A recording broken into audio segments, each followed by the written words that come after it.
Good afternoon সকলোকে। সকলো চাগে ভালে আছে, মই ভালে আছোঁ এইকেইদিন। আজি ভাবিলোঁ এটা সৰু ভিডিঅ' বনাওঁ, আৰু যিসকলে ফুলৰ কাৰণে বৰ হেঁপাহ কৰি থাকে, মানে ফুল লাগে। আচলতে কথাটো কি হৈছে, এতিয়া মনিটাইজেশ্যন টুলটো পোৱাৰ পিছত মই গম পালোঁ আচলতে ফুল লাগে, হ'লেও ফুল নাপালে যে বা আমাৰ ফুলৰ চেলেঞ্জ কমপ্লিট নহ'লে যে আমি টুলটো নেপাম সেইটো নহয়।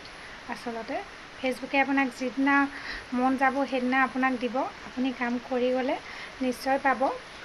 কিন্তু সেইটো টুল যে সেইটো আমি চেলেঞ্জ পূৰ নকৰিলে, ফুলৰ চেলেঞ্জটো পূৰ নকৰিলে যে আমি টুলটো নেপাম সেইটো কোনো কথা নাই। মই মোৰ ইমান তেতিয়া মোৰ ফুলৰ চেলেঞ্জ পূৰ হোৱা নাছিলে, মই সেনেকৈ পালোঁ তেনেকৈ, আৰু ভাবিছোঁ আপোনালোকেও তেনেকৈয়ে পাব।